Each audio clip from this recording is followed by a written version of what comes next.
There's a difference between being the boss and being someone your team actually want to work for. If you want to be a great leader, you need to understand that managing a non-desk team isn't about sending emails and checking reports. Imagine this, you lead a team where it's more of a battle for your attention and who can suck up to you the most on the end of day reports.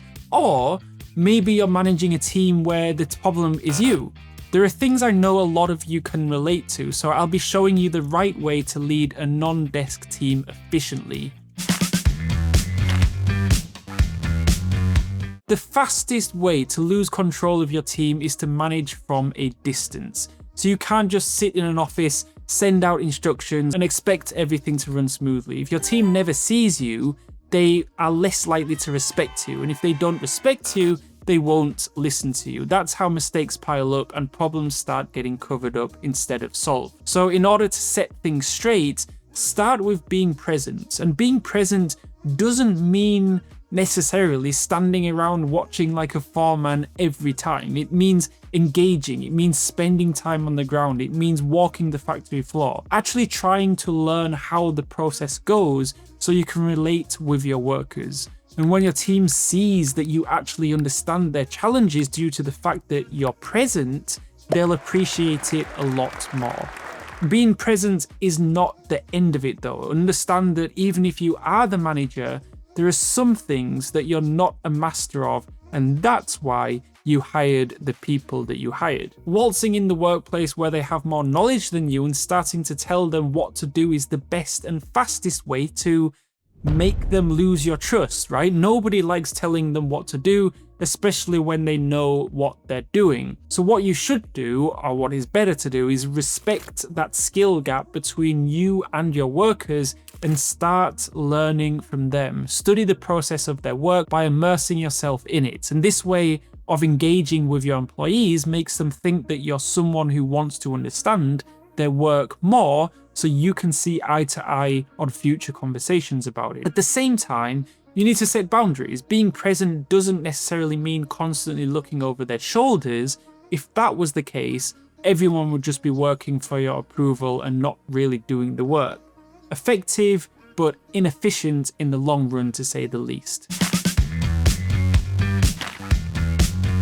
So when you see problems from the get-go, it's something that you have the authority to fix immediately as the manager, right? When you do, everything is great. But when you leave it up to the meetings, it's only going to get a solution when the problem is already at the point of often irreversible repercussions. And this is another one of the many good things about being present. You see a problem, you can fix it immediately. When you're stuck in the comfort of your own office, you become kind of more complacent, sometimes oblivious to the problems happening in the team's work. So I don't know whether you've ever wondered why it's called a non-desk job. It's because a lot of the work is done on the field. And if your response to a time-bound problem is a meeting for next week, 90% of the team's work will be negatively affected. Every non-desk job extends beyond the office, so when you begin to realize that and start fixing things when they arise, you become a part of the crew and your employees will respect you. Extra aura points, so to speak. Once you start solving problems in real time, you'll notice something else. Some of those problems shouldn't even exist in the first place, because half the time, the issue isn't bad work, it's bad instructions, right? So if your team doesn't know what's expected of them, they're going to guess, right? And if you don't want them guessing, trust me on that one, the guessing is going to get tasks done the wrong way. That is when the team starts showing up late and safety rules start getting treated like suggestions. And then when you call someone out, they'll explain, oh, maybe they didn't know we had to do it that way. And honestly, it's almost always on the manager. And look, clear expectations go beyond just telling people what to do. They're about making sure everyone understands the standard. And that means no vague instructions like, just make sure it's done right. What does right even mean, right? Does it mean fast? Does it mean perfect? Does it mean cheap? You really need to set expectations clearly. Remove any room from confusion. You need to be direct and don't rely on common sense, because in my experience, you don't share the same current sense with other people. Fair treatment is very important because at the end of the day, people make a living doing a job you tell them to do, and they're trading their time and energy for a paycheck. And if they feel like they're getting the short end of the deal, you'll have to find out the hard way that it's easier for them to get another job than spend another day working for you. So it's important to understand that people don't quit jobs. They quit bad jobs, and nothing makes a job worse than feeling overworked and underpaid. If someone is busting their back every shift while barely making ends meet, there would be essentially very little reason for them to stay, right? But if they're constantly getting called in at the last minute or pressured into extra hours, why wouldn't they look for something else? You don't have to throw money at people to keep them happy, but you do need to respect their time. And that means paying fair wages, real fair wages, not just the kind of exploitative industry standards. Now, if you can offer more money, then reward effort in another way. Give the hardest workers better shifts, a bonus here and there, or even a little extra flexibility. And for the love of everything, stop treating people's time like it's unlimited. No one likes getting guilt tripped into covering shifts. Safety must be a big non-negotiable for everyone in the workplace. At least that's what it should be in theory. But in a workplace where safety is selective, morale will also probably be quite low. You can't say safety first and then rush people to meet impossible deadlines, right? Or something even worse, you don't have a proper budget for the gear. See, this part is a two-way street. If you expect them, your workers, to adhere to a certain safety standard, the first thing to make that happen is to lead by example, right? So people notice when they see you skipping rules when it's inconvenient, they'll do the same. And that's how accidents happen. Not because people don't care, but because they start thinking, well, the boss doesn't think it's a big deal, why should I? And this would then snowball to everyone cutting corners and essentially a very dangerous workplace. So set the standard. You expect workers to wear PPE, then you wear it too. There's a safety protocol for all employees. Last time I checked, a manager is also an employee. So if someone reports a problem, then you fix it and don't wait until the next meeting. And most importantly, don't push people past their limits. Mistakes in a hands-on job can sometimes mean serious physical injuries.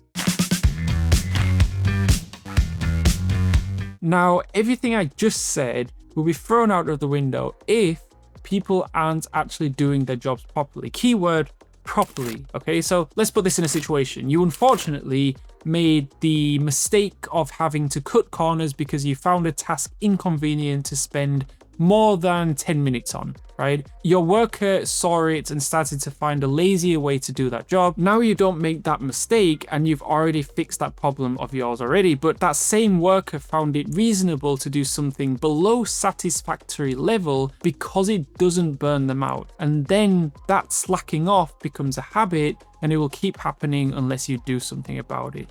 The ones who actually do their jobs will be discouraged to do the work because not only do they have to carry their own weight, they also have to pick up the slack of other people. A better response is to put your foot down. However, it's not always in the best interest of everyone that you berate your employees like there's no tomorrow after a mistake, because of course, this kills the motivation just as fast as not acting on it. Professionally and directly address underperformance. Do not try to be sarcastic, and you definitely shouldn't pass passive-aggressive remarks. Instead, be clear and constructive. Something like, there's a problem about how you work, this is a solution type of approach, and this keeps the conversation focused on improvement rather than blame. And be fair, when someone messes up, don't let it slide just because they're your favorite. Be objective about the disciplinary actions you're about to give. Keep it professional, because accountability equals making sure everyone is pulling their weight. Not everyone learns at the same pace though. Some would be slower than others. Teach those more, so when they show clear signs that they're not interested in improving their skills due to whatever reason, that'll be your perfect signal to let them go, right? Keeping a bad worker just drags the whole team down. And at some point, you do have to choose between keeping the peace and running a team that actually works smoothly.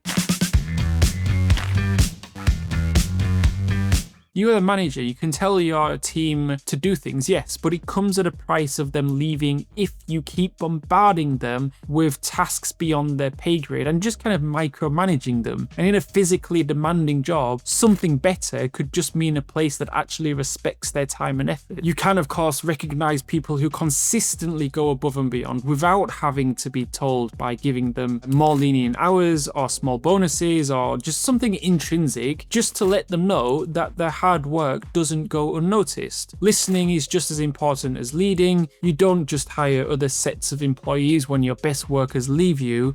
It's just going to be an endless cycle of attrition and hiring without really knowing the root cause of it. It's not something that you can kind of keep up in the long run because people are finite, let alone people who work in the industry you're in. Worst case scenario, the word gets out to the community of employees about this, and you'll end up with probably something worse than having to hire new people, and it's losing the business itself, potentially. So don't just hire. Find out what's causing them to leave, talk to the employees, let them know what they've heard, and it goes without saying that you have to actually pull through after you hear out their thoughts. Managing a non-desk team is all about setting people up for success, only if everything else in life came with a step-by-step guide. But hey, that's why you stick around by subscribing.